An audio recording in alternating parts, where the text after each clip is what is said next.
तो outer most covering जो होती है हमारी सेल की, उसको देखते हैं। ये सबसे बाहरी होती है, रिजिड होती है और नॉन लिविंग होती है। ठीक है, अभी इसमें तो हमने देखा था कि आते हैं हमारे प्लाज्मा मेम्ब्रेन और सेल वॉल, पर उसके पहले आउटर कवरिंग का में कुछ टर्म्स आते हैं, उनका क्या मतलब होता है उसको देखते हैं।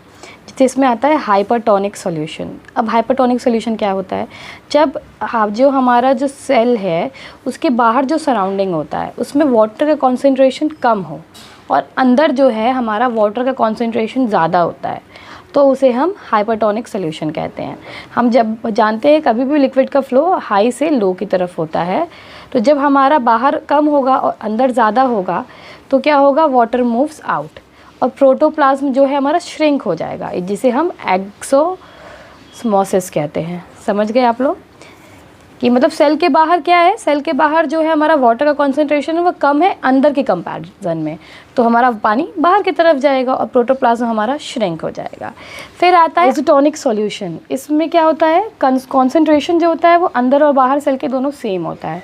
वाटर क्रॉस करता है सेल मेम्ब्रेन को दोनों ही डायरेक्शन में, आएगा भी जाएगा भी, लेकिन अमाउंट जो है सेम होता है अंदर और बाहर। और तीसरा जो होता है उसे बोलते हैं हम हाइपोटोनिक सॉल्यूशन। इसमें क्या होता है, बाहर के मीडियम में वाटर का कॉन्सेंट्रेशन अंदर के कंपैरिजन में ज़्यादा होता है, तो इसमें क्या कहता है, सेल जो है वो पानी अंदर लेता है, अपने अंदर लेता है, और जब पानी अंदर लेता है तो वो स्वेलो होने लग, उसमें स्वेलिंग हो जाती है, स्वेल्स अप हो जाता है वो, और इसे कहते हैं एंडोस्मोसिस।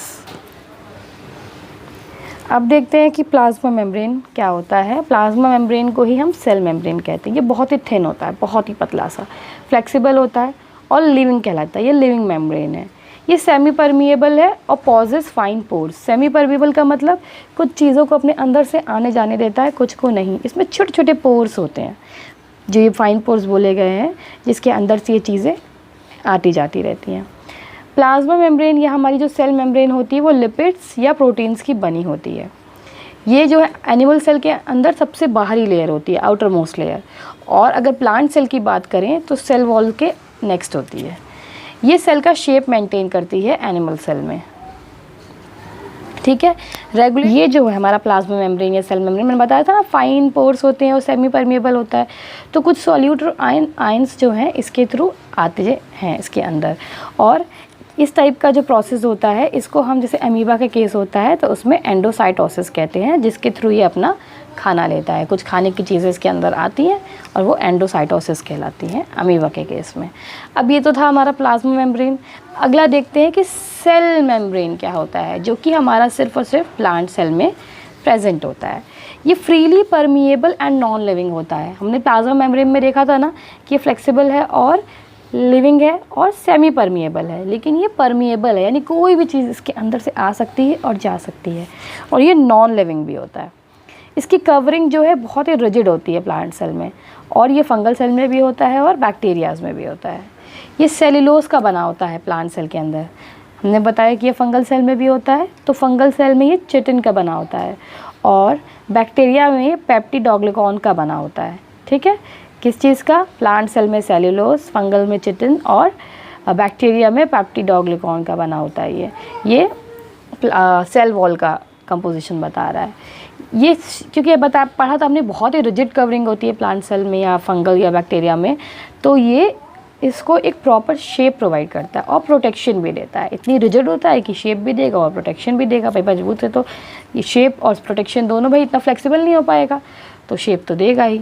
जैसे कि कोकोनट, जूट और जो कॉटन फाइबर्स होते हैं, ये जो इनकी जो सेल वॉल होती है वो डेड सेल्स होती हैं। ये कुछ एक एग्जांपल बताया गया है, क्या इसके एग्जांपल्स बहुत जगह हैं, पर ये कुछ एक्सेप्शन टाइप देख लीजिए कि कोकोनट में, जूट में और कॉटन के जो फाइबर्स होते हैं उनकी सेल वॉल जो होती है वो डेड सेल्स होते हैं। अभी देखते हैं हमारा नेक्स्ट टॉपिक। ऑस्मोसिस प्रोसेस होता है जिसमें जो प्लांट की लीव्स है या प्लांट की बॉडी वो श्रिंक हो जाती है ऑस्मोसिस के कारण। जब उसमें सेल जो है वाटर लूज़ करता है, जब धूप पड़ती है या गर्मी के कारण जब प्लांट की लीव से या बॉडी से वाटर लूज़ करता है तो वो श्रिंक हो जाता है, तो दिस इज़ कॉल्ड प्लाज्मोसिस। अभी ये वीडियो थोड़ा लंबा हो रहा है तो प्रोटोप्लाज्म और न्यूक्लियस को हम अपने नेक्स्ट वीडियो में कवर करेंगे। So that's all for today, thank you.